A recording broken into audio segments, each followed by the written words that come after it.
अस्सलामु अलैकुम everyone, welcome to सबरोज़ academy. और आज का टॉपिक है हमारा उर्दू में नावल निगारी का आगाज़ व इर्तिका। तो ये पार्ट 1 है। इसमें हम उर्दू में नावल का तारुफ़ देख लेंगे, नावल निगारी की खसूसियात देख लेंगे, नावल निगारी के अक़साम देख लेंगे और नावल निगारी के आगाज़ व इर्तिका। तो सबसे पहले हम बात करेंगे उर्दू में नावल निगारी के तारुफ़ पर।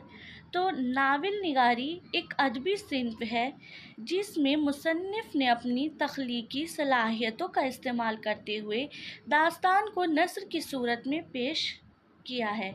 नावल अमूमन लंबे होते हैं और इनमें मुख्तलिफ़ किरदार और वाक़यात शामिल होते हैं। नावल अंग्रेज़ी ज़बान का लफ्ज़ है जो इतालवी ज़बान के लफ्ज़ नाविला से निकला है। किससे निकला है? नाविला से, जिसके मायने हैं नया, यानी कि ये उस टाइम पे नई चीज़ थी। इसलिए नाम इसका नया क्यों रखा गया? क्योंकि उस टाइम पे नई चीज़ थी। उर्दू में नावल अंग्रेज़ी अदब के रास्ते से आया है। अलीगढ़ तहरीक के दौरान उर्दू में सिन्फ़ नावल का आगाज़ हुआ था। नावल अब इंसानों से मुतालिक होते हैं, इसलिए जो लिखने वाले हैं, कारी हैं जो, वो एहसासात व जज्बात उभारते हैं जिनसे हम हकीकी दुनिया में दो चार होते हैं। ये था हमारा नावल निगारी का तारुफ़। अब हम बात करेंगे नावल निगारी की खसूसियात पर। तो सबसे पहले हम देखेंगे किरदार निगारी, कहानी की साख्त, मकामात और पस मंज़र, मुकालमे और मौज़ूआत। तो ये 5 खसूसियात हैं नावल निगारी की। तो सबसे पहले बात करेंगे किरदार निगारी पर। नावल में मुख्तलिफ़ किरदारों की तफसीली तस्वीर कशी की जाती है। इनकी खसूसियात, ख़यालात और जज्बात को बयान किया जाता है। कहानी की साख्त। नावल की कहानी में इब्तिदा, अरूज और इख्तिताम होता है, जिसमें मुख्तलिफ़ मोड़ और पेचीदगियाँ शामिल होती हैं। मकामात और पस मंज़र। कहानी के मुख्तलिफ़ मकामात और माहौल की तफसील दी जाती है जो कहानी को हकीकत के करीब बनाते हैं। मकालमे। किरदारों के दरमियान मकालमे कहानी को आगे बढ़ाने और किरदारों की शख्सियत को वाज़ेह करने में मदद देते हैं। मौज़ूआत। नावल मुख्तलिफ़ मौज़ूआत पर मबनी होता है, जैसे मोहब्बत, जंग, माशरती मसाइल और इंसानी तजुर्बात। ये थी हमारी नावल निगारी की खसूसियात कि एक नावल निगारी के अंदर क्या क्या खसूसियात होनी चाहिए। अब हम बात करेंगे नावल निगारी के अक़साम पर। नावल निगारी का पहला अक़साम है हकीकी नावल। हकीकी नावल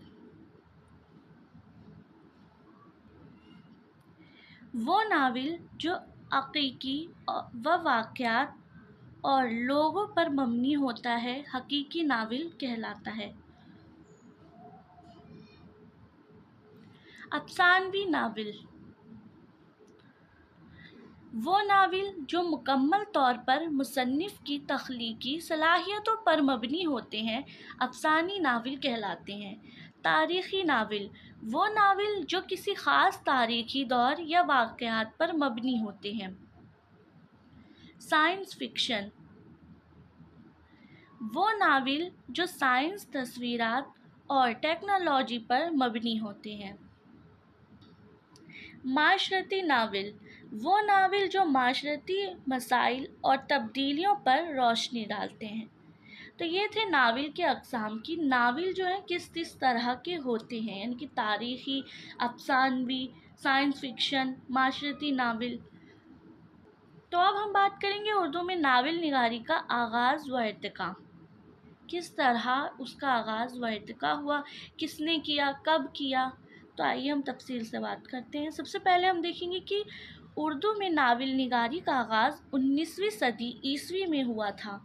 डिप्टी नज़ीर अहमद को उर्दू का पहला नावल निगार तस्लीम किया गया था और इनकी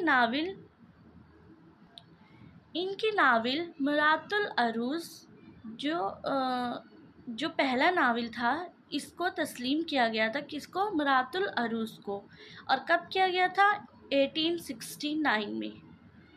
इब्तदाई दौर में नावलों के मौज़ूआत ज़्यादातर माशरती मसाइल, समाजी اصلاحات اور تاریخی واقعات پر مبنی ہوتے تھے۔ ڈپٹی نذیر احمد کو ناول نگار کا بانی سمجھا جاتا تھا، جنہوں نے مرات العروض جیسے ناول لکھے۔ اس کے بعد مولانا عبدالحلیم شرر نے تاریخی ناولوں کو فروغ دیا۔ ان کے مشہور ناولوں میں فردوس بری اور ملک العزیز اور ورجینا شامل ہے۔ پھر پریم چند کا دور آیا، جو حقیقت پسندانہ ناول نگار کے لیے مشہور ہوئے۔ ان کے ناول غودان اور بازار حسن آج بھی اردو ادب کے اہم حصے مانے جاتے ہیں۔ آگے چل کر قرۃ العین حیدر، بانو قدسیہ اور ممتاز مفتی جیسے مصنفین نے اردو ناول کو مزید ترقی دی، جدید دور کے موضوعات اور مسائل کو اپنے ناولوں میں شامل کیا۔ یوں اردو ناول نگار نے اپنے ابتدائی دور سے لے کر آج تک مختلف ارتقائی مراحل طے کیے ہیں اور یہ سلسلہ جاری ہے۔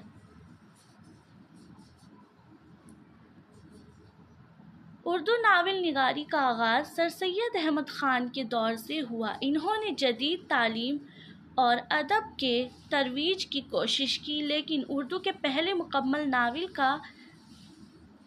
ناول کا رتن ناتھ سرشار کے سر ہے، جنہوں نے 1880 میں فسانہ آزاد لکھا۔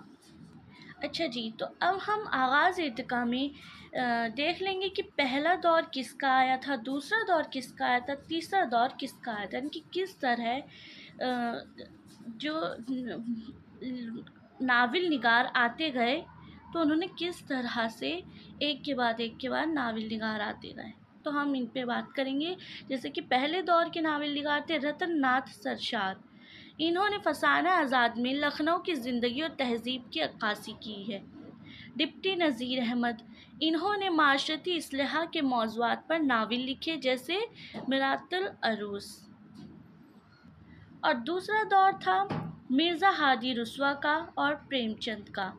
مرزا ہادی رسوا نے امراؤ جان ادا لکھا، جو کہ اردو ادب کا ایک اہم ناول ہے۔ یہاں پہ غلطی ہو گئی، تو یہاں پہ ناول لکھ لیجیے گا آپ لوگ، اہم ناول ہے۔ دوسرے دور کے ناول نگار ہیں پریم چند۔ انہوں نے دیہاتی زندگی کے مسائل اور سماجی حقیقت نگاری کو موضوع بنایا۔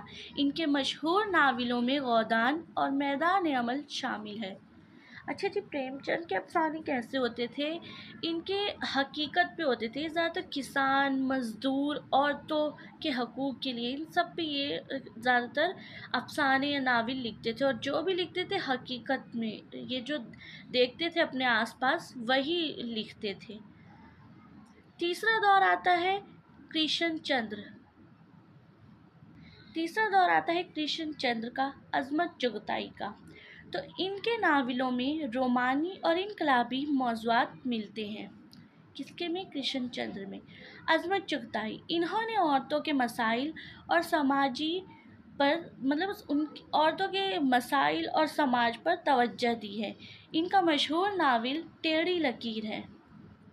جدید دور میں اردو ناول نگاری نے مزید ترقی کی اور مختلف موضوعات پر ناول لکھے گئے۔ موجودہ دور کے مشہور ناول نگاروں میں بانو قدسیہ، عبداللہ حسین اور مستنصر حسین تارڑ شامل ہیں۔ امید کرتے ہیں آپ کو اچھے سے سمجھ آیا، اور یہیں پر ہمارا ناول نگار کا آغاز و ارتقاء مکمل ہوتا ہے۔